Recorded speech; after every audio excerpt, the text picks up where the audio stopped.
लगता है या आसान लगता है? हैं? आसान लगता है? तो आसान तब लगता होगा जब तू पढ़ा होगा मेरे यहाँ। ऐसे नहीं पढ़ा है तो टफ लगता होगा, है ना? नरेशन का कोई ज्ञान है तुम्हारे पास? ऐसे नहीं पढ़ा है, अच्छी बात। देखो एक टॉपिक है नरेशन, पहले बताता हूँ डिटेल। नरेशन, नरेशन एक टॉपिक मान लो। इस नरेशन का हिंदी क्या होता है ये जानो। नरेशन का मतलब होता है स्टेटमेंट। नरेशन का मतलब क्या होता है? स्टेटमेंट। जरा खोल लूं उसको, देखो क्या समस्या है, क्योंकि समस्या बच्चों को हो जाता है।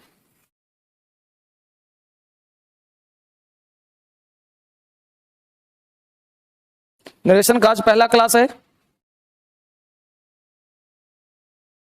आई लव यू दीक्षा। तुम लोग आपस में लग जाता है। धर्मेंद्र से क्लास में आए हुए हैं, love you Diksha, love you Priya, मतलब यहीं पे सब आपस में ही जो है सारा मोहब्बत निकाल लो, ठीक है ना? चलो, बहुत बहुत अच्छे लग रहे हैं सर। हाँ मेरे बारे में बोलो चलेगा, लेकिन तुम लोग। Hi sir, my name is Shivam Kumar from Bihar. हाँ लव यू सर चलेगा, लेकिन दीक्षा मत बोलो, है ना? सर पढ़ा रहे हैं, सर से प्यार करो। सर नरेशन नहीं जानते हैं, ठीक है? चलो, फालतू लोगों को ब्लॉक कर दीजिए ना सर। चलो वापिस आइए। नरेशन है क्या चीज जानिए, बहुत अच्छा से पढ़ाऊंगा, पहले माइंड कूल कर लीजिए। नरेशन का मतलब स्टेटमेंट। स्टेटमेंट जो होता है, स्टेटमेंट जो हम बोलते हैं, ये जो हम बोल रहे हैं ना, ये स्टेटमेंट है। यानी स्टेटमेंट जो होता है, कोई भी स्टेटमेंट जब आप बात करते हो, स्टेटमेंट का मतलब होता है, ध्यान देना, स्टेटमेंट का मतलब स्पीच। क्या होता है? स्पीच। और स्पीच जो हम बोलते हैं, या तो हम सीधा सीधी बात करते हैं, या तो हम सीधा बोलते हैं डायरेक्ट, या तो घुमा फिरा कर बात करते हैं इनडायरेक्ट। या तो आप डायरेक्ट स्पीच बोल देते हो, या फिर इनडायरेक्ट स्पीच बोलते हो। अब ये समझ में नहीं आ रहा है कि स्पीच बोलते कैसे हैं। अब एक सेंटेंस ले रहा हूं, राम खाता है। बोलो टेंस में पढ़ाया हूं नहीं पढ़ाया हूं? राम इट्स तुमको आता है कि नहीं आता है? तो यह एक स्टेटमेंट है। क्या है? एक। लेकिन ये स्टेटमेंट तो है, लेकिन यह स्टेटमेंट कोई ना कोई तो कहा होगा। बोलो, जैसे मैंने कहा था, सर ने कहा कि राम खाता है। सर ने कहा कि राम ने कहा सर पढ़ाते हैं। बस समझ लो, तो सर ने कहा कि राम पढ़ाते हैं, राम ने कहा सर पढ़ाते हैं। तो मुझे बताओ कि ये पूरा कंप्लीट स्टेटमेंट हुआ। सर ने कहा कि तुम 4 घंटा पढ़ो, एक कंप्लीट स्टेटमेंट हो गया। तुम 4 घंटा पढ़ो अधूरा है। यानी नरेशन के अंतर्गत हम क्या पढ़ेंगे? जल्दी आओ भागकर, नरेशन शुरू किया हूं, तुम्हारे लिए इतना लेट किया हूं, समझी? नरेशन टॉपिक शुरू किया हूं, ठीक है? स्टार्ट करो। तो नरेशन का मतलब क्या होता है? स्टेटमेंट। स्टेटमेंट का मतलब स्पीच। और स्पीच कैसा? सीधा बोलो तो डायरेक्ट, और सीधा ना बोलो तो इनडायरेक्ट। यानी कि अब समझो, एक डायग्राम समझते हैं। इसको उतार लिया? नहीं उतारो, सोचो मत, यहां से कॉपी का शुरू, नरेशन टॉपिक शुरू है। अभी नरेशन शुरू नहीं करूंगा, अभी घुमाऊंगा पूरा दुनिया, फिर शुरू करो नरेशन। नरेशन पूरा घुमाऊंगा, बताऊंगा हर चीज, लेकिन हर चीज को लिखते जाओ। जितना पार्ट हो घर में फेयर करो, तो देख सुन के क्या फेयर करना है।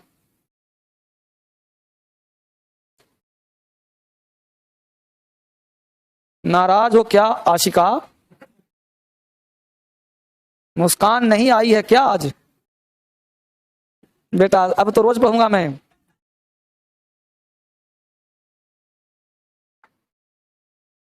वाह,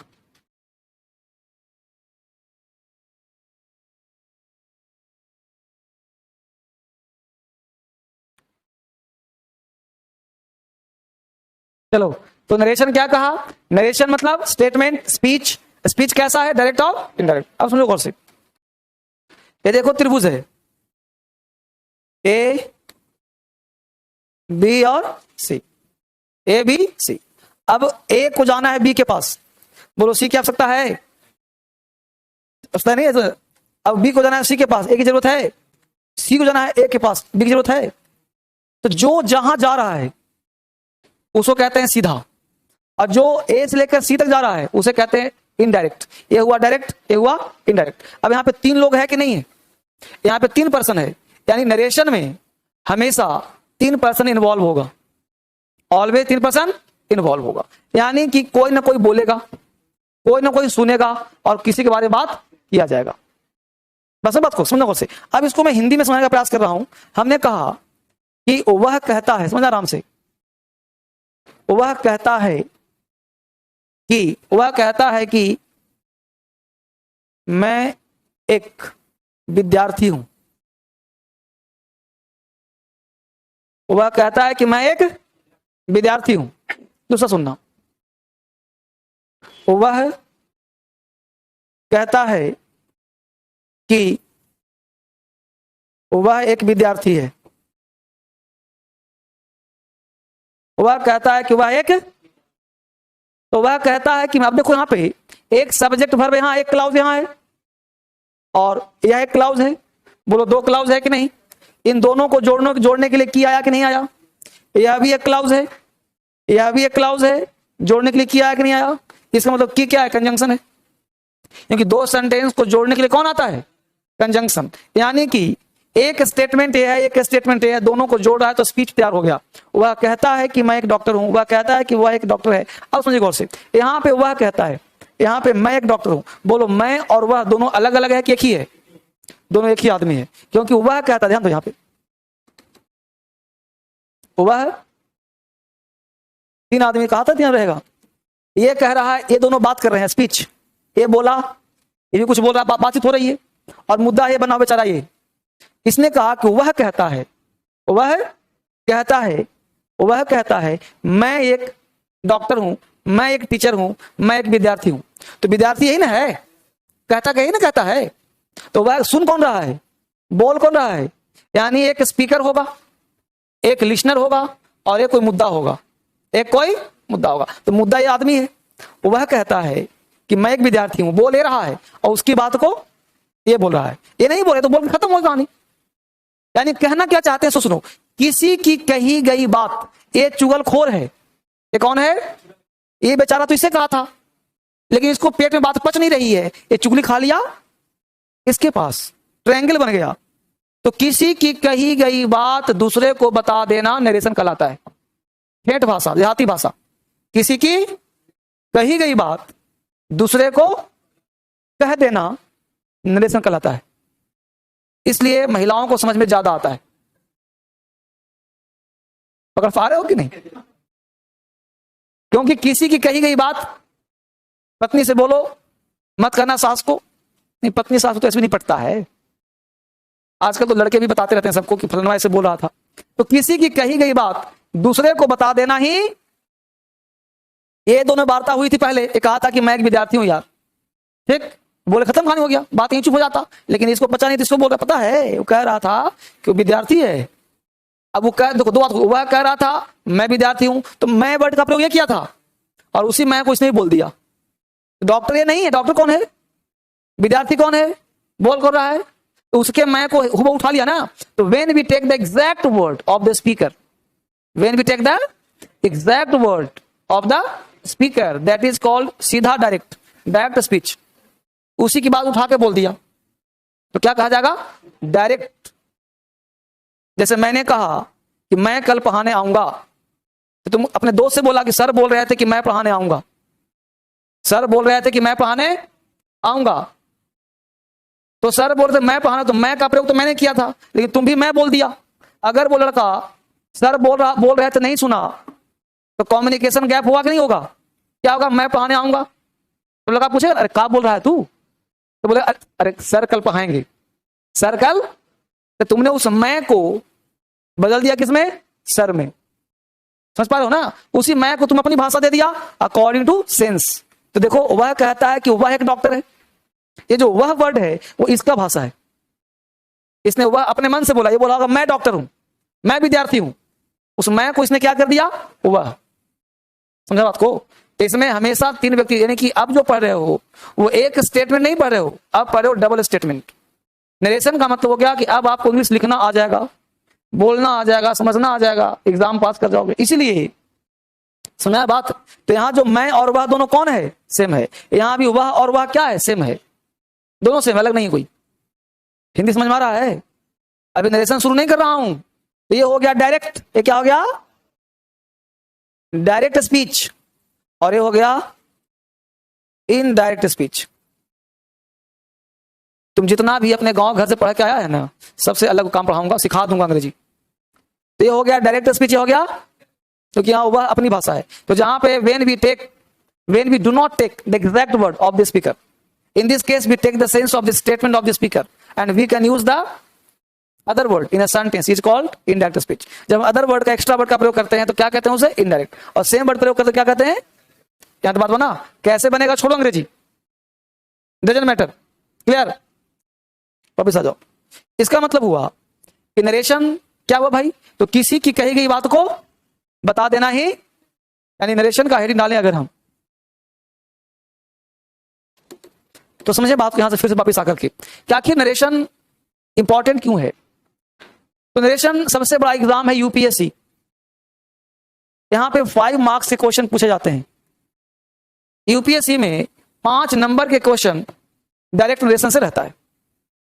बात करें एसएससी, सीपीओ वगैरह का, तो यहां पे लगभग 25 प्लस मार्क्स के क्वेश्चन पूछे जाते हैं। 25 नंबर से ज्यादा, मतलब 20-25 का वॉइस, 20-25 का मात्र 2 टॉपिक पढ़ा 50 नंबर। इससे आसान कुछ हो सकता है। पता है नरेशन से आएगा 25, तय बात है, 1 नंबर न कम ज्यादा हो सकता है। तो कितना फायदेमंद है। 25 नंबर एक टॉपिक से, 6 दिन पढ़ो, 25 नंबर ले जाओ। तो 25 नंबर पूछता है एसएससी, सीपीओ वगैरह एग्जाम में। तो बाकी लोकल जितने भी एमटीएस, सीटीएस जितने भी एग्जाम होते होंगे, प्रत्यक्ष या अप्रत्यक्ष नरेशन टॉपिक से क्वेश्चन रहता ही रहता है। अब इतना मार्क्स क्यों पूछता है सर, क्योंकि ये नरेशन के बिना इंग्लिश संभव ही नहीं है। तो पूरा आपसे एग्जामिनर चेक कर लेता है कितने पानी में। नरेशन से बच्चा डरता है बहुत ज्यादा है, ठीक है। तो आपको आज से समझो नरेशन आ गया। एक वाकया मेरे लाइफ में घटना घटी थी। इलाहाबाद के 10-15 बच्चे आए थे यूपीएससी का तैयारी करने के दिल्ली। तो मेरे क्लास में बैठे थे, जैसे ही नरेशन लिखा, बच्चा सातों उठ के जाने लगा। तो हमको लगा डाउट कि सातों इकट्ठे क्यों जा रहा है। जो परिचित इसलिए था कि इलाहाबाद से आया था, सातों इकट्ठे एडमिशन लिया था। और ये घटना आज की नहीं, 4-5 साल पुराना हो गया, जब लॉकडाउन से पहले की बात है।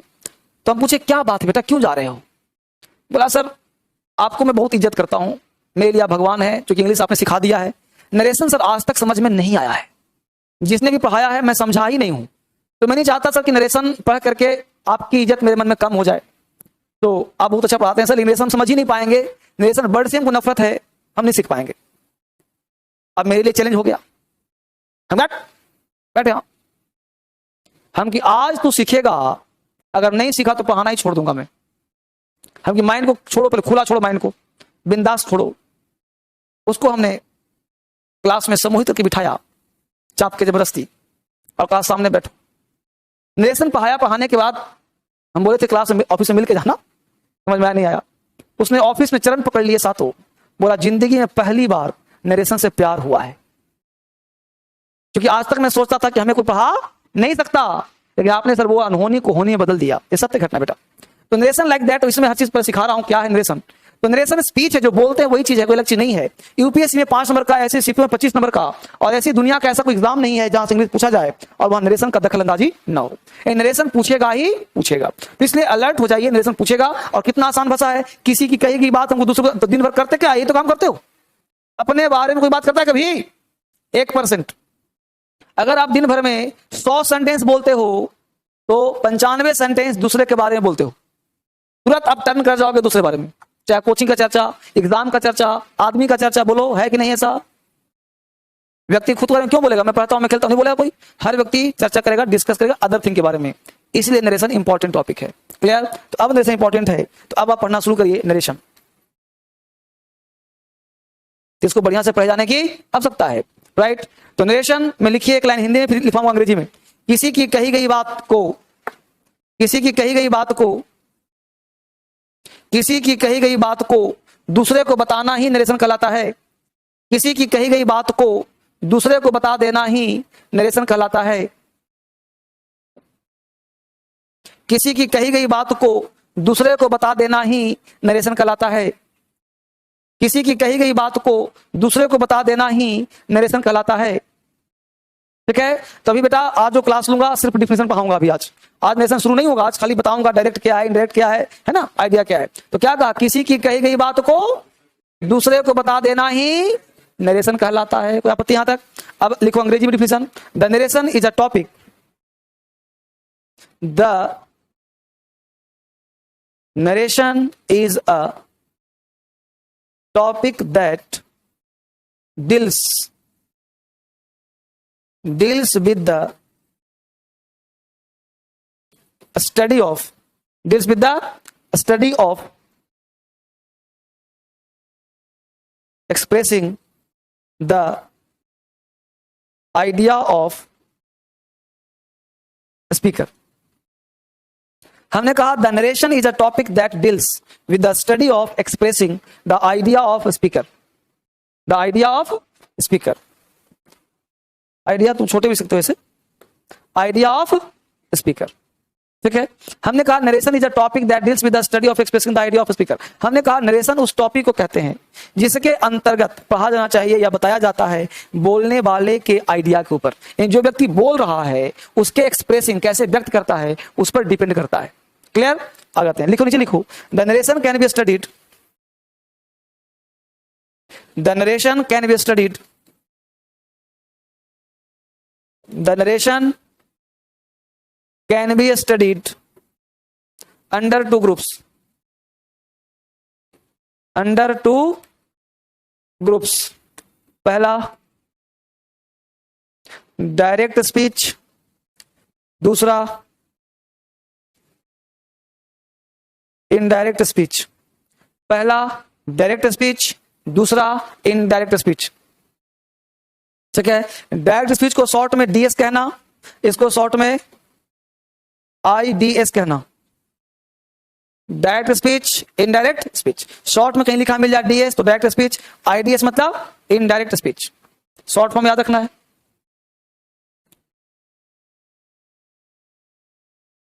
कोई कष्ट? डायरेक्ट स्पीच और वापिस आ जाइए। हेडिंग बनाइए डायरेक्ट स्पीच, हिंदी अंग्रेजी सब लिखवा दूंगा। हेडिंग क्या बनाया?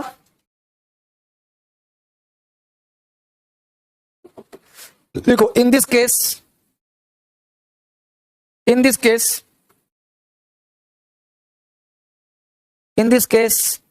We express the exact word of the speaker। In this case we express the exact word of the speaker। In this case we express, EXPRESS, in this case we express the exact word of the speaker। Hindi हुआ, जब वक्ता मतलब बोलने वाला, जब वक्ता के कथन को उसी के शब्दों में, जब वक्ता के कथन को उसी के शब्दों में व्यक्त किया जाए, जब वक्ता के कथन को उसी के शब्दों में व्यक्त किया जाए उसे डायरेक्ट स्पीच कहा जाता है। जब वक्ता के कथन को हूबहू उसी के शब्दों में व्यक्त किया जाए डायरेक्ट स्पीच कहलाता है। जब वक्ता के कथन को हूबहू उसी के शब्दों में व्यक्त किया जाए डायरेक्ट स्पीच कहलाता है। जब वक्ता के कथन को हूबहू उसी के शब्दों में व्यक्त किया जाए डायरेक्ट स्पीच कहलाता है। No problem. जब वक्ता के कथन को हूबहू उसी के शब्दों में व्यक्त किया जाए क्या कहलाता है? Direct speech. तो क्या ना, हूबहू उसी के शब्दों में। क्लियर? एग्जाम्पल लिख लो हिंदी में। लता कहती है मैं एक नर्स हूं। लता कहती है मैं एक नर्स हूं।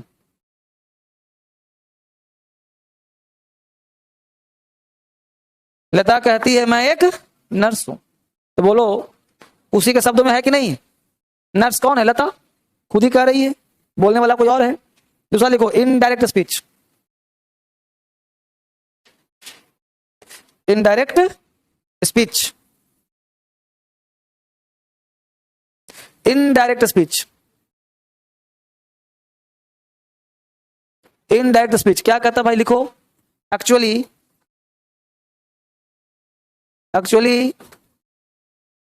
In this case, we don't express the exact word of the speaker. Actually, in this case, we don't express the exact word of the speaker, but we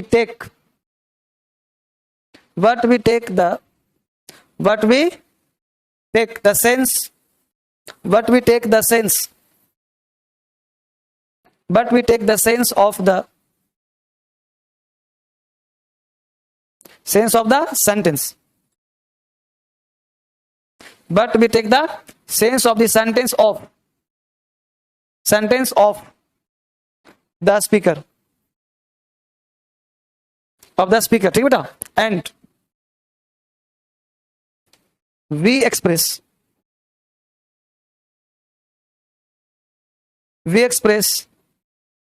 that statement in our own words.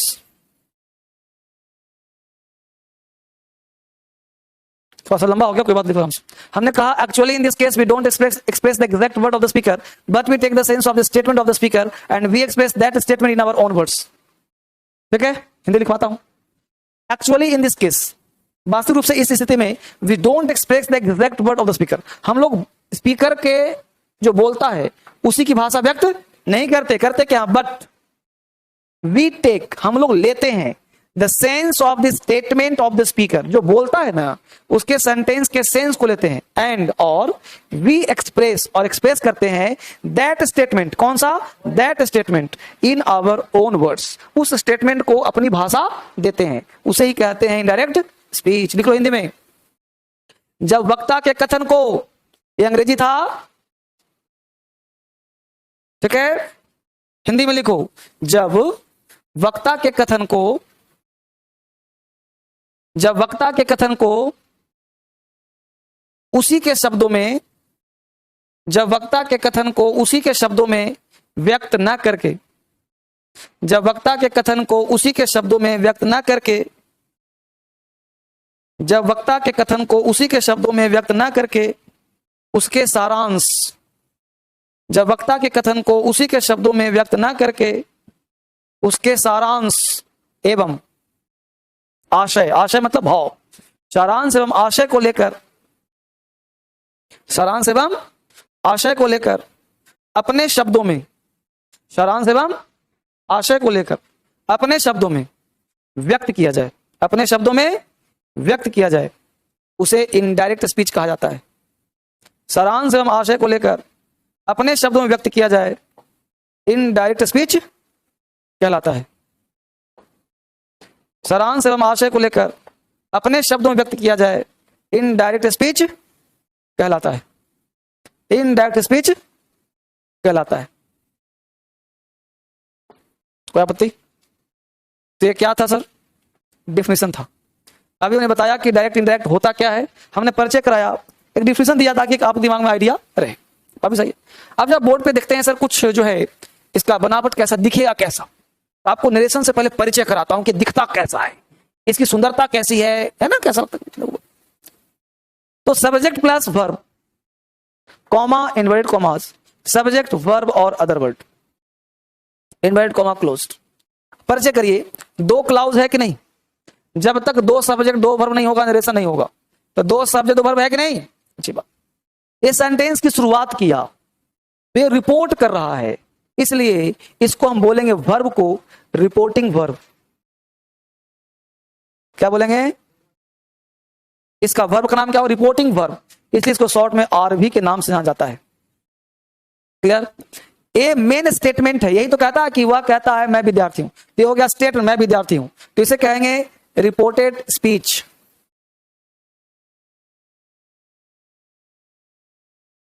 Right? इसको short में क्या कहेंगे? तो पहले बताओ, RV और R S समझ में आया? मतलब आरवी किसको कहेंगे, आर एस किसको समझ लूंगा? शॉर्ट फॉर्म मैं बोलूंगा आरवी चेंज करो, आर एस, आरवी क्या है, आर एस क्या है, तो हुआ आरवी, हुआ R S. Reporting verb, reported space, ध्यान रखना है, सब टेक्निकल टर्म याद रखना है। बोलो इसको क्या बोलते हो, इसको क्या बोलते हो?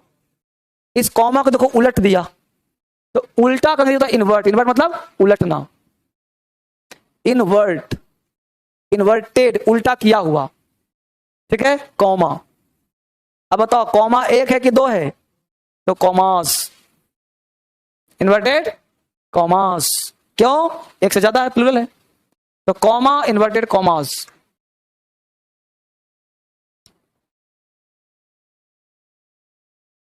ठीक है, कॉमा इन्वर्टेड कॉमास। तुम लोग सबको ब्लॉक कर दूंगा बेटा, समझ में आया? मैं तुमसे बात कर रहा हूं, यस। जो उल्टा पुल्टा कमेंट कर रहे हो ब्लॉक कर दूंगा, तुम निशाने पर हो मेरे, सुधर जाओ। तुम्हारा चेहरा भी देख रहा हूं मैं, हाँ। हट, कमेंट कमेंट उल्टा उल्टा क्या करो? कौन कहां पढ़ता है, कौन कहां पढ़ता है, आपस में उलझा हुआ है, ठीक है ना? ब्लॉक करवा दूं तुमको, कान पकड़ो।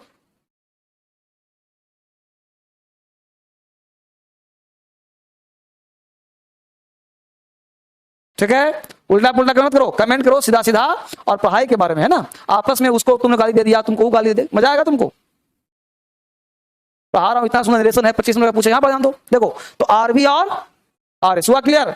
अभी क्लास शुरू नहीं हुआ, बस समझा रहा हूं क्या होता है आरबी क्या आरएस। कॉमा इन्वर्ट कॉमा, देखो से यहां पे बाउंड्री दे दिया, बंद हो गया। अब यहां पे फुल स्टॉप हमने यहां लगा दिया। अब बोले फुल स्टॉप बाउंड्री से बाहर है कि नहीं? अब तुम अपने घर में हो, घर के बाहर बाउंड्री है, अब बाउंड्री के बाहर आदमी है, उस आदमी से क्या मतलब तुमको है? तो फुल स्टॉप बाहर दिया तो इसको मतलब है, तो गलत हो गया। जितने भी साइन हो बाहर, तुमने कोई भी साइन दिया, इसको वैल्यू नहीं है। यानी अगर सेंटेंस को फुल स्टॉप देना है तो इस बाउंड्री के, इसको कहते हैं पंक्चुएशन एरर, क्योंकि पंक्चुएशन का गलती कर दिया तुमने ना, फुल स्टॉप यहां देना तुम यहां दे दिया, क्वेश्चन मार्क यहां देना तुम यहां दे दिया, समझा मुद्दा? तो जितने भी साइंस होंगे सारे साइन कहां होंगे? बाउंड्री के अंदर। वापिस आ जाओ, क्या यहां तक वापिस आ जाओ, समझो गौर से। पहले व्यवहारिक ज्ञान ले लो, बच्चों वाली ज्ञान ले लो, एक एक वर्ड को पहले समझो गौर से। इंग्लिश क्या है, बड़ा आसान चीज है, एक एक पार्ट को समझो पहले बढ़िया से, बच्चे की तरह, लॉलीपॉप इंग्लिश।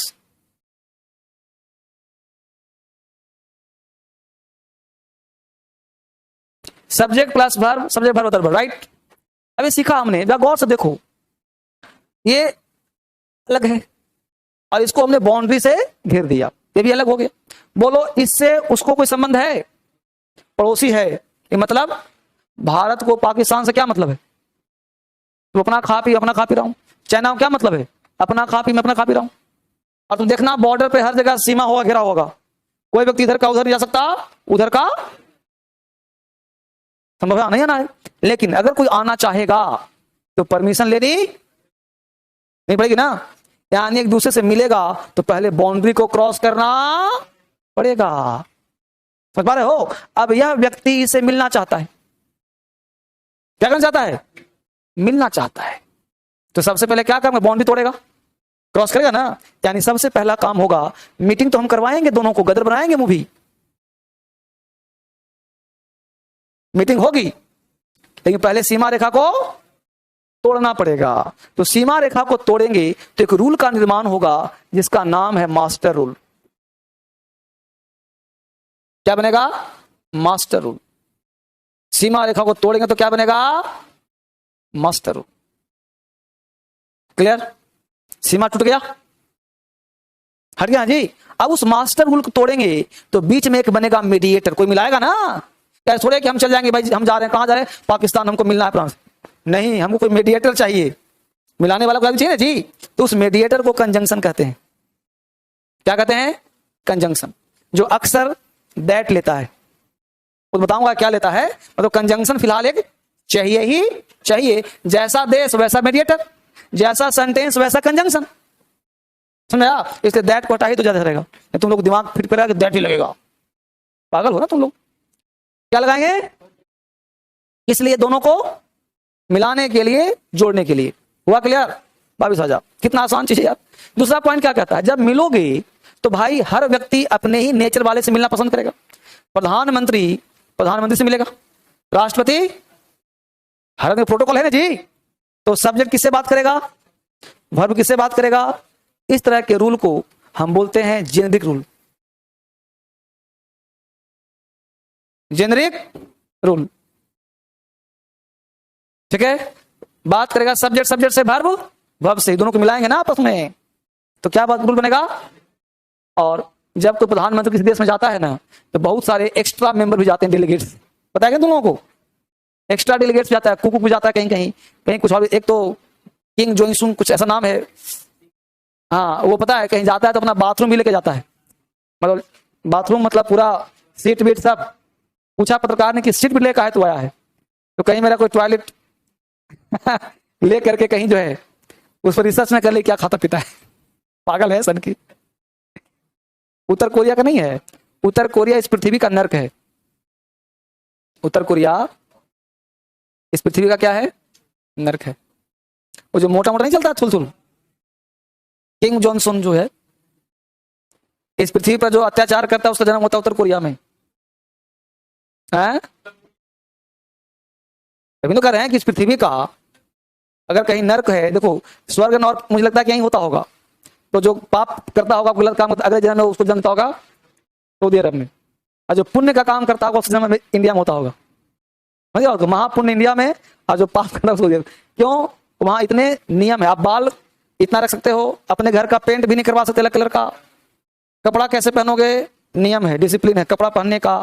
कहीं तुम्हें धोखे से किसी को घूर दिया, आंख निकाल दी जाएगी, छेड़ दिया तो हाथ काट दी जाएगी, समझा।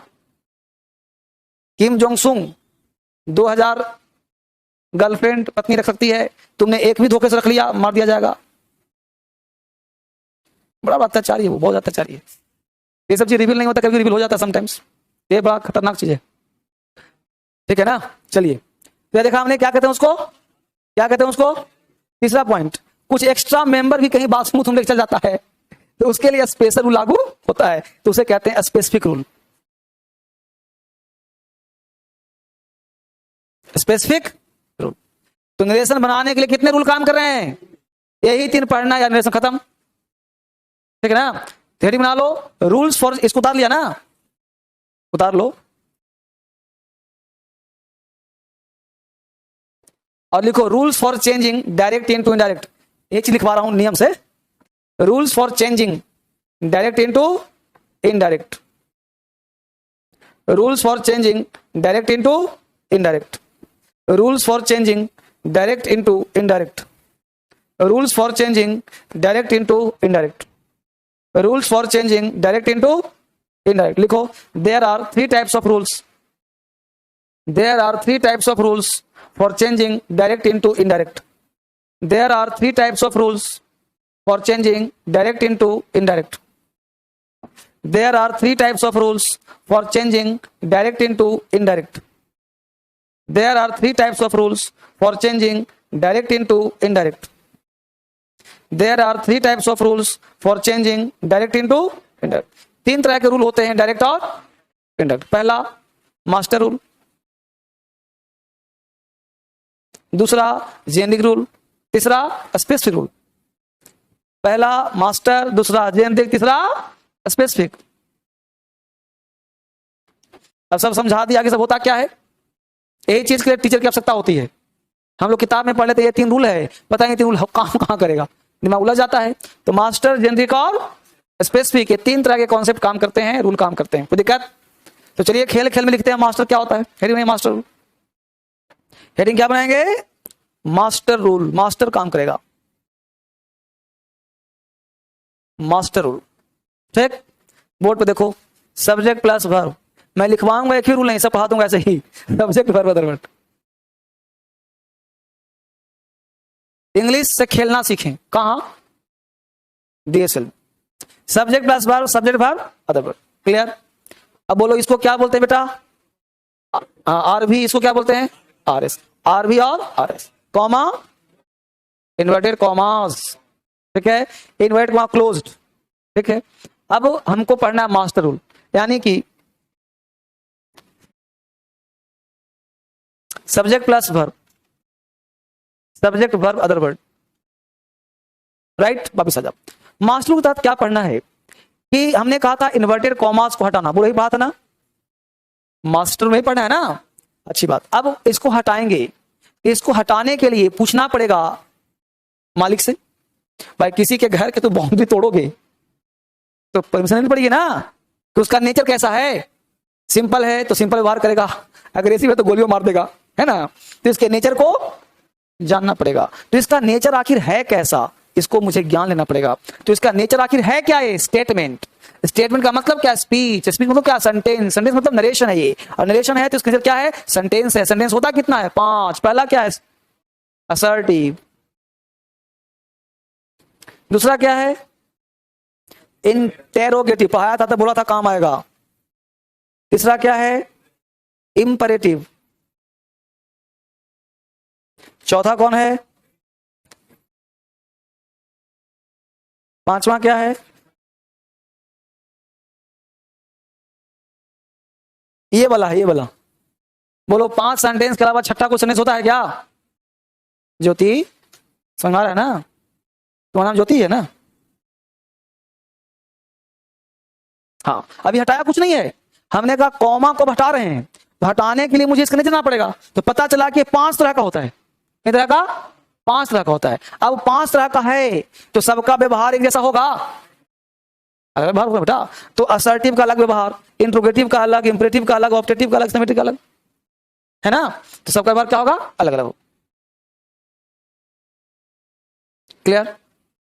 तो इस 2 को देखो, बहुत ध्यान दो, इस 2 को छोड़कर, देखो 2 है ना, घेर दिया, इस 2 को छोड़कर बाकी सबने एग्रीमेंट किया कि मैं दैट से काम चला लूंगा। यानी इन तीनों में क्या लगा देना, जब तुम हटाओगे उसको तो क्या लेगा ये, कब, जब ये असर्टिव होगा तब, ऑप्टेटिव होगा तब, एक्सक्लेमेटरी होगा तब। इन दोनों को जोड़ने के लिए क्या लगा देंगे, दैट। बिल्कुल व्यवहार से जुड़ा एग्जाम्पल सुना रहा हूं तुम लोगों को, क्या लगा देंगे, दैट। 3 जगह पे। अब इंट्रोगेटिव तो प्रश्न पूछ रहा है, तो दैट से प्रश्न पूछेंगे नहीं, सब आगे दोबारा रिपीट ही होगा। फिर ये लास्ट क्लास नहीं है, रिपीट होगा आगे, बार बार बार रिपीट होगा। याद करवा दूंगा क्लास में, हजारों प्रैक्टिस करवाऊंगा, चिंता ना करो। असर्टिव में क्या लगाएंगे, ऑब्जेक्टिव में क्या लगाएंगे, एक्सक्लेमेटरी में। अब ये तुम्हारी जिम्मेदारी है कि तुम असर्टिव पहचान पाते हो कि नहीं, एक्सक्लेमेटरी पहचान पाते हो कि नहीं, समझ पा रहे बात को। तो इंट्रोगेटिव में लगाएंगे बेटा इफ या विदर। इंट्रोगेटिव 2 तरह का होता है, याद आ रहा है, एक with the help of axillary verb और विद द हेल्प ऑफ, पढ़ा था 10th क्लास में। अगर एक्सिलरी वर्ब से शुरू हो रहा है इंट्रोगेटिव तो तुम लगाना इफ या वेदर, WHETHER।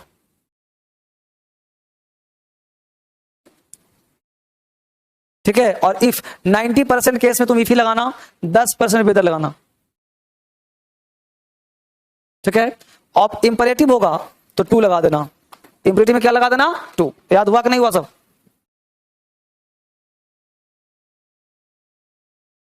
इंपरेटिव में 2, WH में सही लिखा, WH में क्या लगा देना, सेम। सेम का मतलब अगर WH है तो छोड़ दो, same WH।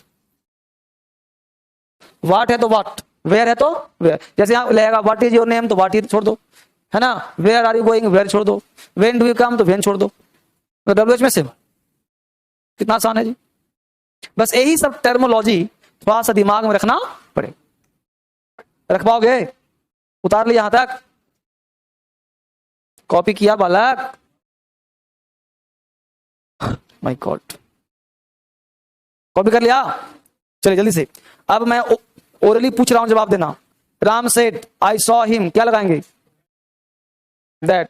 Ram said I saw him, assertive है, दैट आ जाएगा। दूसरा, he said to me what is your name, what, what आ जाएगा। The teacher said may God bless you, that. दूसरा, he said to me are you trying to win the race, if या whether, if या, समझ में आया मुद्दा।